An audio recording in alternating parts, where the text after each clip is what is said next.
मैं सनी कुमार जेपी शिक्षक प्रशिक्षण महाविद्यालय बियावानी बिहार शरीफ।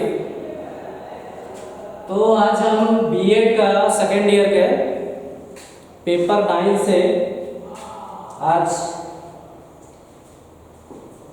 कुछ लेक्चर देंगे।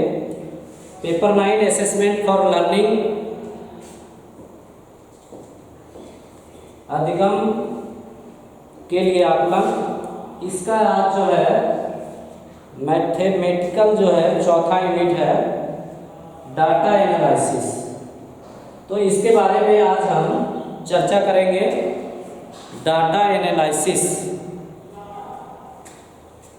तो डाटा एनालिसिस में हम देखेंगे कि इसमें जो दिया गया है statics tools, graphical representation, distribution, measurement of central tendency and variation, normal distribution, NPC, percentile rank, correlation, ये सारी चीज़ जो है डाटा एनालिसिस में दिया गया है। तो हम एक एक करके चर्चा करेंगे। सबसे पहले हम जानते हैं कि जो सांख्यिकी का जो कंसेप्ट है, सांख्यिकी का कंसेप्ट क्या है? Concept of statics, concept of statistic,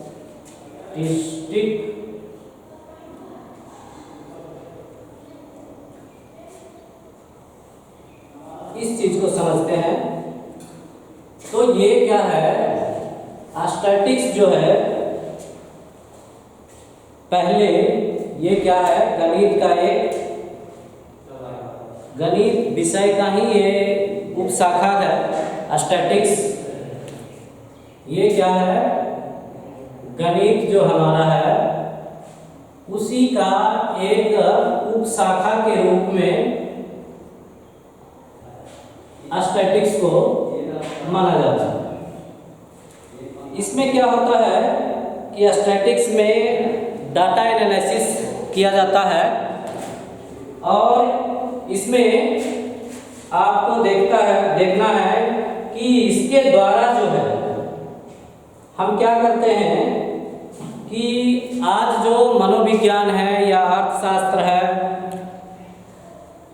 या बोले कि आपका वाणिज्य है, भूगोल है, समाजशास्त्र है, सभी जगह इसका स्टैटिक्स का उपयोग किया जाता है।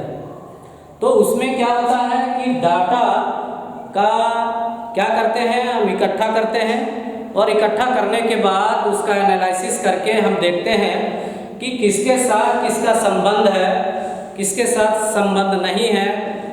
इस तरह से हम ये स्टैटिक्स के द्वारा ही पता कर सकते हैं। ये जो शब्द है लैटिन भाषा स्टैटिक्स जो है ये लैटिन भाषा स्टेटस से लिया गया है, स्टेटस से लिया गया है। ये लैटिन भाषा के स्टेटस से लिया गया है, जिसका अर्थ होता है राजनैतिक स्थिति, राजनैतिक स्थिति। यानी कि इसमें राजनीतिक स्थिति, जनसंख्या है, जन्म मरण है, इसकी स्त्री पुरुष, आय व्यय, कृषि आदि से रिलेटेड चीजें जो इसमें लिया गया है। तो यहीं से जो है ये स्टैटिक्स का जो है पदार्पण होता है। और ये जो है हम देखें कि इसका ये किस कंसेप्ट पे काम करता है और इसका जो है अर्थ क्या है। ये अर्थ के रूप में यहाँ पर हम देखें कि ये जो है इस लैटिन भाषा के स्टेटस से लिया गया है और इसका अर्थ होता है, इसका अर्थ है राजनैतिक स्थिति। राजनीतिक स्थिति, राजनीतिक स्थिति में हम यहाँ पर जनसंख्या से रिलेटेड, जन्म मरण, कृषि, स्त्री पुरुष, आय व्यय, ये सारी चीज़ें जो है राजनीति में देखा जाता है। अब हम कुछ डिफिनेशन के रूप में देखते हैं।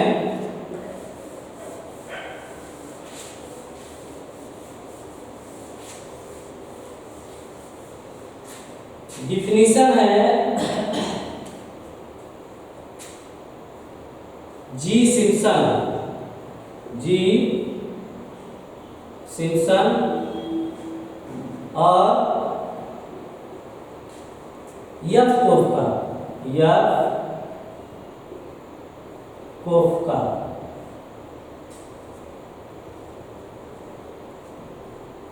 जी सिम्पसन एंड यफ कोफ्का, ये इनके द्वारा जो है ये डिफिनेशन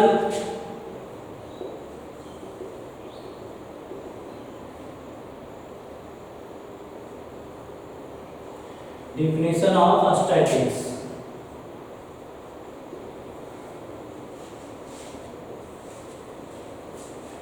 इन्होंने कहा कि आज के संदर्भ में सांख्यिकी का संख्यात्मक सूचना से, सांख्यिकी का संख्यात्मक सूचना से है जो परिणात्मक या संख्यात्मक परिणात्मक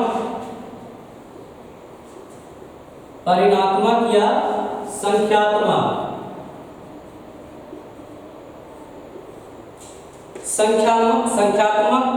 सूचना से संबंधित है, संख्यात्मक सूचना से संबंधित है।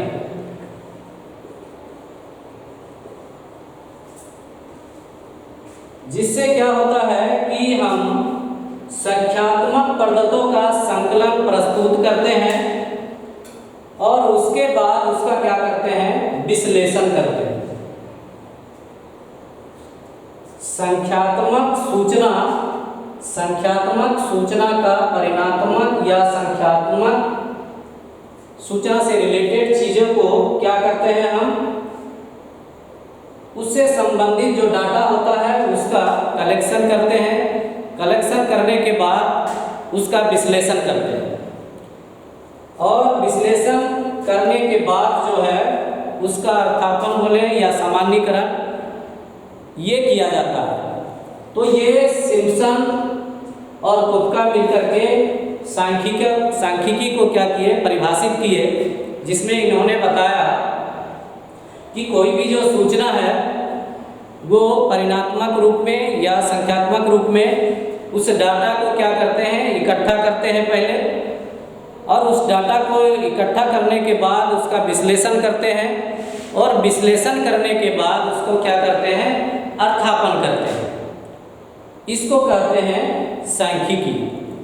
ये बोले जिम्सन और कोफ्का ने। इसी तरह से एक और परिभाषा को लेते हैं, इंग्लिश एंड इंग्लिश। ये पहला परिभाषा और ये दूसरा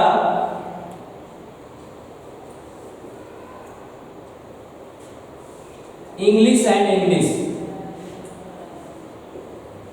इंग्लिश एंड इंग्लिश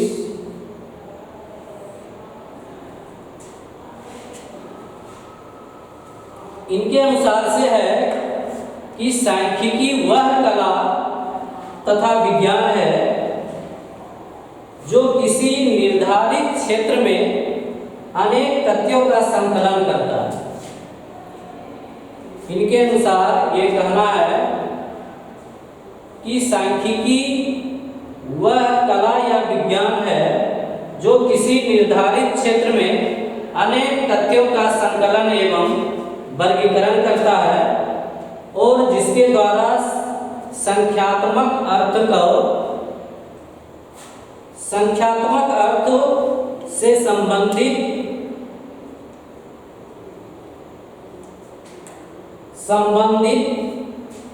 अर्थ को स्थापित करके और उसके तथ्यों को मुक्त किया जाता है।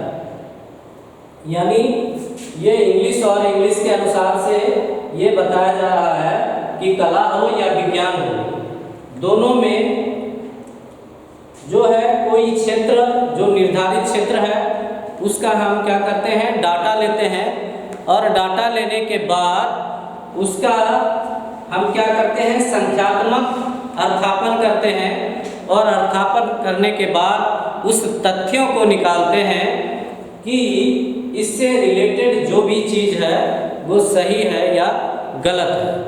तो ये दो परिभाषा से हम देखें कि ये स्टैटिक्स को क्या है कि ये डाटा से रिलेशन इसका है।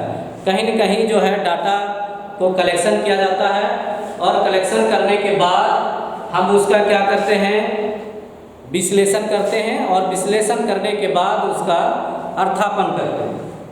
तो इस तरह से हम देख लिए कि ये स्टैटिक्स का डिफिनेशन जो है पोपका और इंग्लिश एंड इंग्लिश के अनुसार से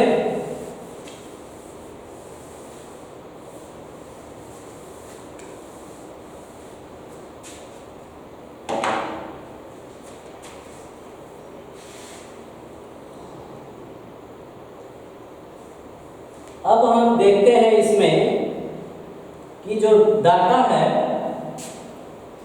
वो दो प्रकार के डाटा होता है। Data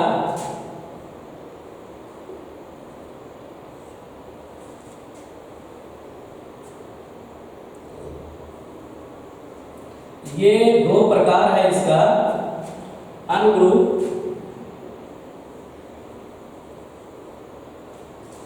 and group data.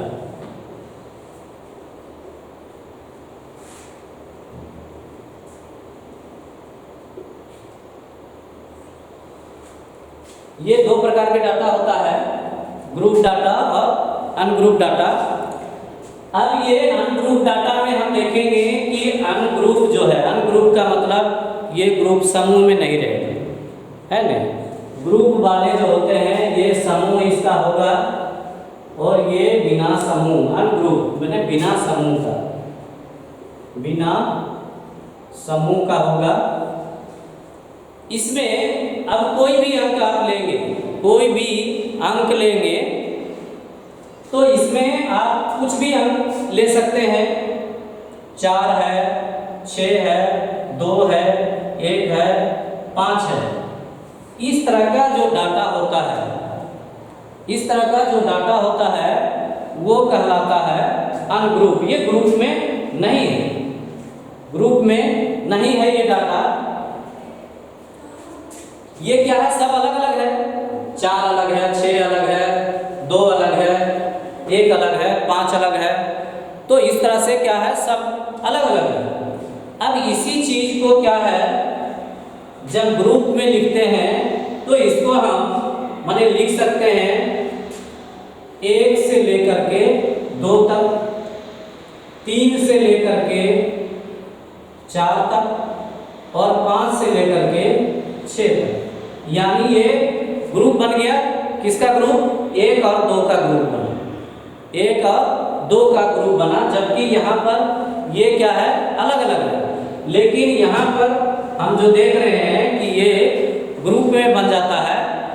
तो ये छोटे छोटे समान स्तर पर हम देखें कि ये ग्रुप और अनग्रुप डाटा जो है ये क्या होता है। ग्रुप डाटा और अनग्रुप डाटा को देखें।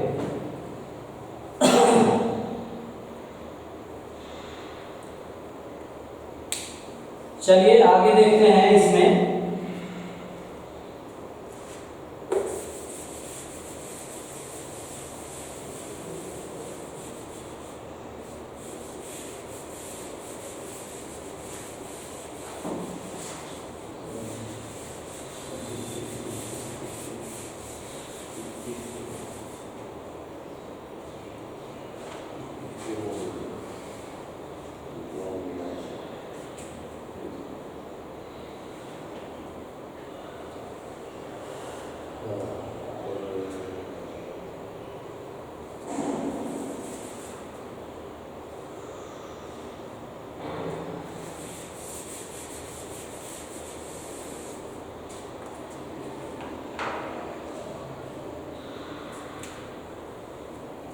अब इसी ग्रुप डाटा को हम दो पार्ट में फिर करते हैं।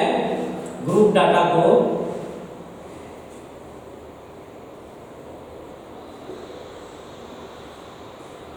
एक हो जाता है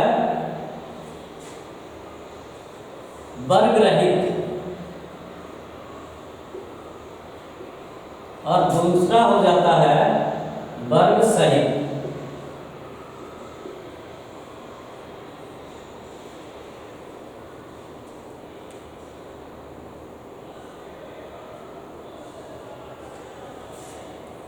अब इसमें हम एग्जाम्पल लेकर के देखते हैं। वर्ग रहित और वर्ग सहित जो है डाटा क्या होता है, कोई भी एक डाटा लेते हैं और डाटा लेने के बाद हम इस चीज को देखते हैं। इसमें कोई भी डाटा A to Z, ये 5 है, ये 6, 8, 12, 17, 19, 25, 9, 10, 1, 2, 3, 4, 5, 6, 7, 8, 9 है नहीं, ये 16। ठीक।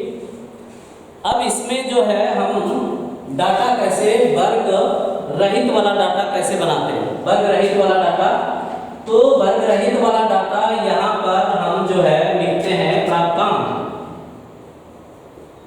प्राप्तांक लिखे और उसके आगे जो है आवृत्ति चिन्ह, आवृत्ति चिन्ह लिख लिए। उसके बाद आवृत्ति लिख लिए, आवृत्ति, और उसके बाद संचयी आवृत्ति, संचयी आवृत्ति। ये जो है हम किसको देख रहे हैं, ये आपका जो है वर्ग रहित वाला, वर्ग रहित वाला। अब प्राप्तांक इसमें जो है जो भी अंक है, देखिए इसमें सभी जो है एक एक हैं, सब इसमें एक एक दिए हुए हैं। अब हम यहाँ पर लेते हैं 5, 5 के बाद 6 है, 6 के बाद 8 है, 8 के बाद 9 है, 9 के बाद 10 है, 10 के बाद 12, 12 के बाद आपका 16 है, 16, 17, 19 और 25। इस तरह से क्या किए हम प्राप्तांक को लिख देते हैं। और प्राप्तांक को लिखने के बाद क्या है, ये अगर दोबारा भी है तो भी चलेगा, अगर एक बार भी है तो भी चलेगा। अब इसमें थोड़ा सा डाटा और बढ़ा देते हैं तो ज़्यादा अच्छा रहेगा। करीब 15 डाटा ले लेते हैं तो आपको ज़्यादा अच्छा समझ में आएगा। हम इसको 6 ले लेते हैं, 12 और ये 10, ये 25 और एक अंक और ले लेते हैं 9। ठीक। अब इसमें हम देखते हैं कि जो प्राप्तांक है, अब जो है आवृत्ति चिन्ह के द्वारा जो है हम क्या करते हैं, इसकी आवृत्ति को निकालते हैं। बहुत आसान तरीका। आप क्या करना है, यहाँ पर जो 5 है तो 5 के सामने एक लाइन को खींच देंगे। फिर क्या है, 6 आया, 6 के सामने एक लाइन खींच देंगे। 8 आया तो 8 के सामने खींच देंगे। उसके बाद 12 आया तो 12 के सामने खींच दिए, 17 के सामने खींच दिए। उसी तरह से 19 और 25 के सामने, फिर 9 है, 9 के सामने खींच दिए, और 10 है तो 10 के सामने। और उसके बाद यहाँ पर 16 है। अब जो है ये रिपीट आ गया। अब रिपीट आ गया तो फिर हम रिपीट शुरू कर देंगे। 6 यानी 6 यहाँ पर, 12 तो 12 यहाँ पर, उसके बाद 10 तो 10 यहाँ पर, 25 यहाँ पर, और 9 यहाँ पर। इस तरह से हम देखें कि इसकी जो है आवृत्ति चिन्ह इतना है, तो जितना लाइन होगा उतनी उसकी आवृत्ति होगी, जितना लाइन उतनी आवृत्ति। अब जो है मान लिया कि यहाँ पर ये हम देखें कि यहाँ 5 है, फिर 5 है, फिर 5 और ये एक और 5, मैंने और 4 संख्या बढ़ा दी। तो ये क्या हुआ, 5 और हो गया। तो इसको क्या करेंगे, यहाँ पर जो देखें हम कि 5 एक ही बार आया है, लेकिन यहाँ 4 5 को और जोड़ दो, तब अब क्या होगा, ये जो है 1 2 3, ये 4, ये ऐसे नहीं लिख करके इसी चीज को क्या करते हैं हम, यहाँ पर इस तरफ से ऐसे काट देते हैं। तो ये हो जाता है आपका 5। इस तरह से 5वें जब आएगा, 5वें अंक जब आता है तो उसको क्या करते हैं हम, इस तरह से काट देते हैं आवृत्ति चिन्ह। और छठा आएगा तो फिर हम आगे इस तरह से शुरू हो जाएंगे, छठा 7वां। फिर जब 10 होगा तो फिर ये 10 अगर करते हैं तो ये इस तरह से कर देते हैं। तो इस चीज को हम देख लिए कि इसको आवृत्ति चिन्ह को कैसे लिखा जाता है। आवृत्ति चिन्ह लिखने का जो तरीका है इसमें इस तरह से है, इसको समझाने के लिए किए थे। अब ये डाटा जो है हमारा यहीं तक सीमित। अब इस चीज को क्या करते हैं हम, आवृत्ति चिन्ह को जब लिख लिए तो आवृत्ति को लिखेंगे, जितना लाइनिंग है उतने लिखना है। एक है, ये 2, 1 2, ये 2 हो गया, ये 2 हो गया, ये 1 1 और ये 2। यानी अब जो है यन होता है आवृत्ति का योग। यन बराबर जो है हमारा क्या लिखा जाएगा, 1 2 1 3 4 4 4 2 6 6 2 8 8 2 10 10 11 12 13 और 14 15। तो यन बराबर कितना संख्या हो गया, ये 15 हो गया। अब जो है हम संचयी आवृत्ति जो है कैसे लिखते हैं इसमें, तो संचयी आवृत्ति ये हम जो लिखे हैं इस चीज को डाटा जब लिखा जाता है, यहाँ आप समझाने के लिए ऐसे किए, इसको जब भी लिखेंगे तो 25 को ऊपर और 5 को नीचे लिखना है। इस तरह से लिखने का जो तरीका है, ये जब भी लिखेंगे तो 25 को ऊपर में और 5 को नीचे में। अब जो है ये अगर ऐसे लिख दिए हैं तो इसको ठीक है चलेगा।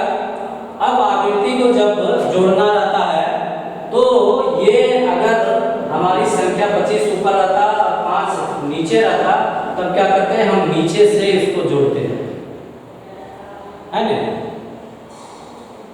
तो इस तरह से क्या है कि अब जोड़ करके इसको हम देखेंगे कि इसकी आवृत्ति कितना है। तो ये आपका 1 हो गया, 1 के बाद 3, 3 के बाद ये 4 2 6 2 8 2 10 11 12 13 और ये 15। यानी ये संख्या और ये संख्या क्या है, बराबर होनी चाहिए। तब आपकी जो है संचयी आवृत्ति और आवृत्ति संख्या जो है ये बराबर होता है। ये हम देखें कि इसमें जो है कोई वर्ग नहीं है। इसमें आप कोई वर्ग देख रहे हैं, नहीं। ये 5 मतलब सिर्फ 5, 6 मतलब सिर्फ 6। तो ये आपका जो है वर्ग रहित, इसमें वर्ग नहीं है। अब इसी चीज को क्या है हम करते हैं वर्ग सहित। डाटा इतना ही रहेगा, लेकिन इसी को हम क्या करेंगे, वर्ग सहित कर लेंगे।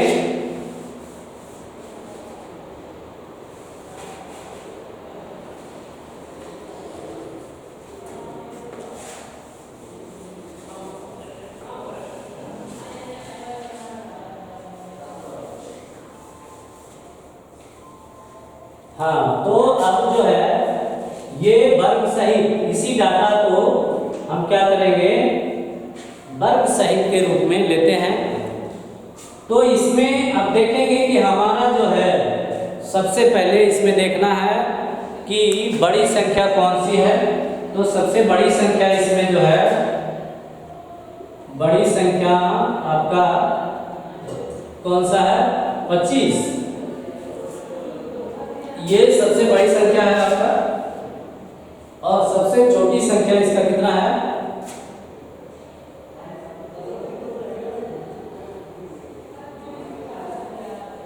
छोटी संख्या आपका जो है इसमें 5 आ रहा है। अब जो है ये 5 और 25, ये 25 माइनस 5 करेंगे तो ये हो जाता है 20। 20 हो गया, मतलब ये दोनों जो है माइनस करने के बाद 20 आ रहा है। अब हम देखेंगे कि इसमें अंतर जो है दोनों में 20 है, तो कितना इसमें डाटा हमको लेना चाहिए। तो 4 से 5 अगर डाटा लेते हैं तो अच्छा होता है, माने 5 लेना चाहिए, 7 लेना चाहिए, है नहीं। 3 से भागा दे करके देख सकते हैं, तो 3 से भागा देंगे तो आपका 7 डाटा आएगा, और 5 से भागा देंगे तो आपका 4 डाटा आएगा, है नहीं। तो ये 3, 5, 7 ऐसे भागा देने के बाद, है नहीं, तो यहाँ पर हम जो है 5 से भागा देते हैं, ये 4 डाटा है, यानी 4 डाटा जो है हमारे अंदर ये होगा। अब यहाँ हम जो है क्या करते हैं, 25 से शुरू करते हैं और डिफरेंस जो है हमारा 5 का है, तो यहाँ 25 और यहाँ पर आपका जो है कितना हो जाएगा 20।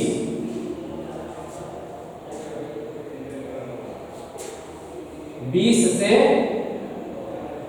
25,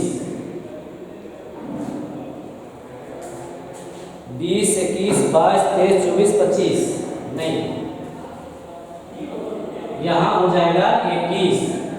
5 का डिफरेंस 21 से 25।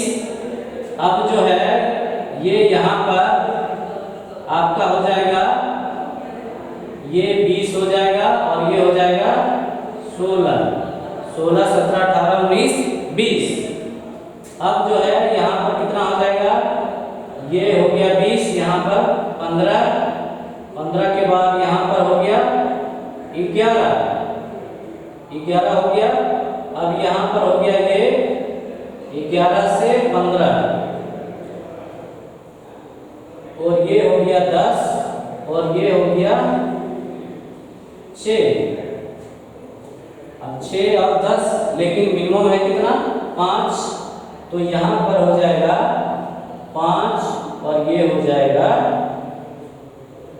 1 से लेकर 5, 1, 2, 3, 4, 5 का डिफरेंस। अब ये हमारा जो है क्या हो गया, इतना प्राप्तांक है, ये ग्रुप में आ गया, ये आपका जो है ग्रुप में आ गया। अब जो है इसमें हम क्या करते हैं, आवृत्ति निकालते हैं कि 1 से 5 के बीच में कितनी आवृत्ति है। तो हम देखेंगे कि 1 से 5 के बीच में कितनी आवृत्ति है, 1 है, 1 ये है, 1 ही आवृत्ति है, 1 ही आवृत्ति है। अब इस तरह से ये कर दीजिए, या आप जो है आवृत्ति लगाते जाएंगे कि 1 से 5 वाला ये हो गया। अब जो है 6 आया तो 6 दूसरे में डाल दीजिए आप, फिर 8 आया तो इसी के बीच में है, 12 आया तो इसके बीच में आ गया, 17 आया तो इसके बीच में आ गया, 19 आया तो इसी में है, अब 25 आया तो इसमें चला गया, 9 है, 9 आपका ये आ गया, 9 के बाद फिर 10 इसी में आ गया, फिर 16 इसमें आ गया, फिर 6 आ गया इसमें, ये कर दिया। अब 12 इसमें है, फिर 10 इसी में है, 25 ये है और 9 फिर इसमें है। अब यहाँ पर जो है आवृत्ति आपकी है, ये 2 है, ये 3 है, ये 2 है, ये आपका 7 हो गया और ये। अब इसको आप जोड़ के देखिए, 1,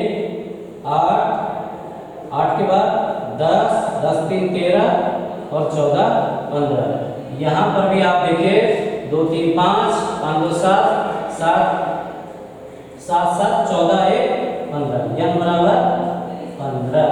यानी ये संख्या और ये संख्या क्या है, दोनों बराबर आ गया। आवृत्ति को क्या करते हैं, जब हम नीचे से पूरा जोड़ते जाते हैं, एक की संख्या के बाद दूसरी संख्या जोड़ते हैं, इस तरह से क्या करते हैं, संचयी आवृत्ति करते हैं। तो ये आप देखें ग्रुप डाटा में वर्ग रहित और वर्ग सहित कितना मिनट का